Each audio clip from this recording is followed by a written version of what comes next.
Udah cantik kalau begini. Oke, sudah siap? Selamat pagi, selamat siang, selamat sore, selamat malam teman-teman semuanya.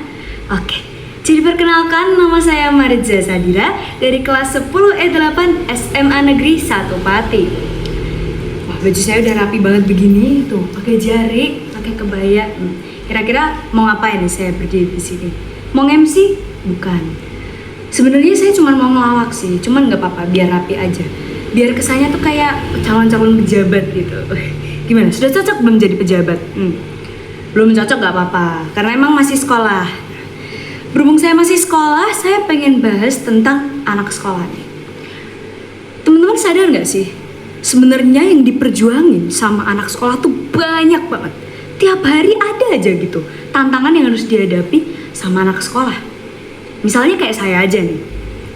Kebetulan saya itu tinggal di rumah yang lagi saya pijak lantainya ini. Jaraknya itu sekitar 13 sampai 16 km dari rumah ini ke sekolah saya di Pati. Kenapa kok jadi rentang gitu Kak? 13 sampai 16 km gitu.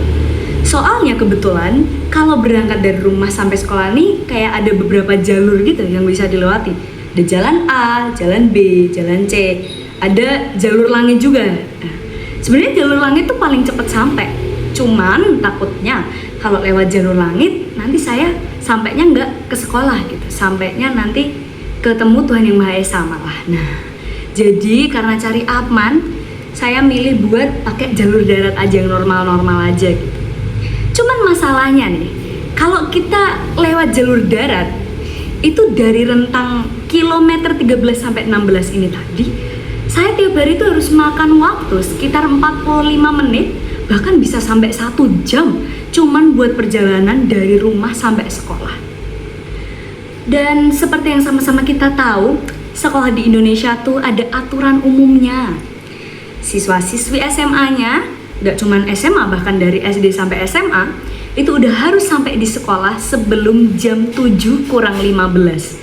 Yang sama aja kayak jam 6.45 berarti ya. Berarti kalau saya ngabisin waktu sekitar 45 sampai 1 jam, 45 menit sampai 1 jam buat berangkat dari rumah sampai sekolah doang, otomatis saya harus berangkat sebelum jam 5.45. Ya, atau jam 6 kurang 15. Nah, itu perjuangan saya salah satunya setiap hari.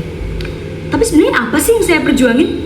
Ngapain saya berangkat pagi-pagi banget tiap hari gitu kan? Cuman buat sampai sekolah lebih pagi. Kira-kira apa? Takut dimarahin sama guru? Enggak juga. Atau takut dapat surat cinta dari BK? Enggak juga sih. Sebenarnya saya lebih ke pengen sampai sekolah cepat, terus nyontek PR dari teman saya. Nah, agak gak masuk akal ya. Tapi gak apa-apa lah. Soalnya PR tuh makin kesini makin banyak gitu jumlahnya. Kalau dikerjain sendiri, aduh, kasihan nanti yang lain yang udah effort ngerjain gak ada yang bantu nyontek gitu. Tapi ngomong-ngomong soal PR, ini sebenarnya ada dilema loh buat anak-anak sekolah juga. Kayak pernah gak sih kalian tuh ada di posisi dimana kalau nggak nyontekin ntar dikira pelit, tapi giliran mau nyontekin ntar kepikiran kalau ketahuan sama guru, ntar kita juga yang kena sanksi. Padahal ini ada yang jauh lebih heran lagi nih, ada yang jauh lebih aneh lagi daripada itu.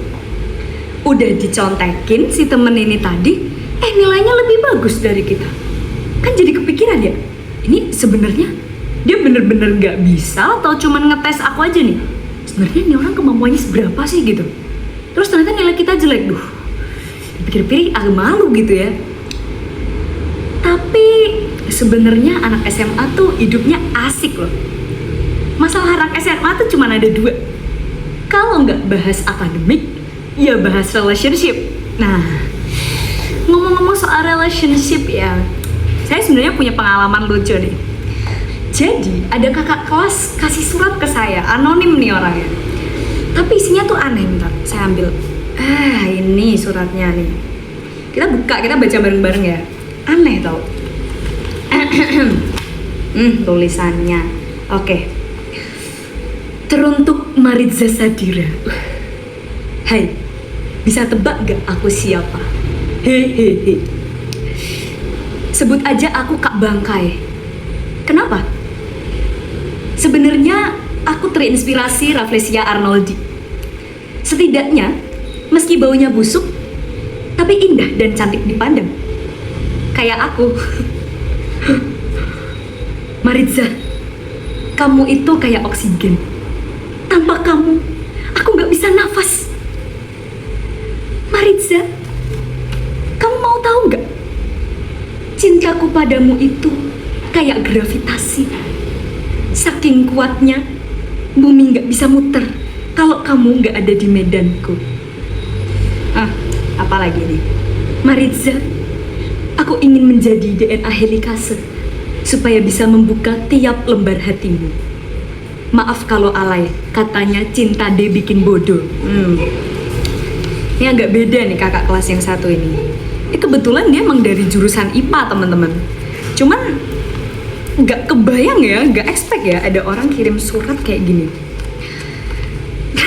Tapi puncaknya sebenarnya waktu aku kasih surat ini, aku pamerin ke guru fisika aku di kelas. Pak, coba lihat deh, keren nggak kalau ada orang kirim saya surat kayak gini? Tapi Pak guru fisikanya cuman ketawa, terus bilang gini, wah kurang afdol kalau cuman segitu. Saya kaget dong.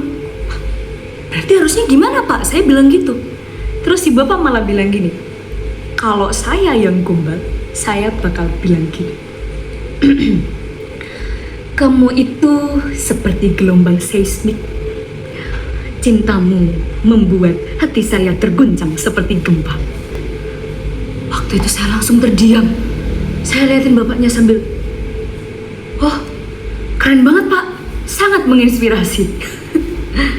Saya nggak enak kalau mau nggak ketawa kan. Tapi sebenarnya kalau boleh milih nih, saya lebih suka gombalannya anak-anak IPS. Padahal bisa aja loh, si Kak Bangkai ini tadi dia bilang gini, Maritza, cintaku padamu itu seperti kredit pendapatan di bank. Semakin besar jumlahnya, semakin menguntungkan rasanya. Bukannya lebih kena ya? Tapi ya kembali lagi ke orangnya masing-masing. Kayak gitu, emang itulah tadi yang jadi masalah sehari-harinya anak SMA. Bahkan soal kerasnya aja jadi masalah besar gitu. Tapi ya seenggaknya walaupun jadi anak SMA belum lama-lama banget alias baru 1 semester, setidaknya apa yang terjadi di masa SMA bisa cukup lah ya buat jadi bahan cerita buat stand up comedy. Terima kasih banyak teman-teman semuanya sudah meluangkan waktu untuk mendengarkan. Sampai jumpa di seri Maritza Sadira yang selanjutnya. Bye!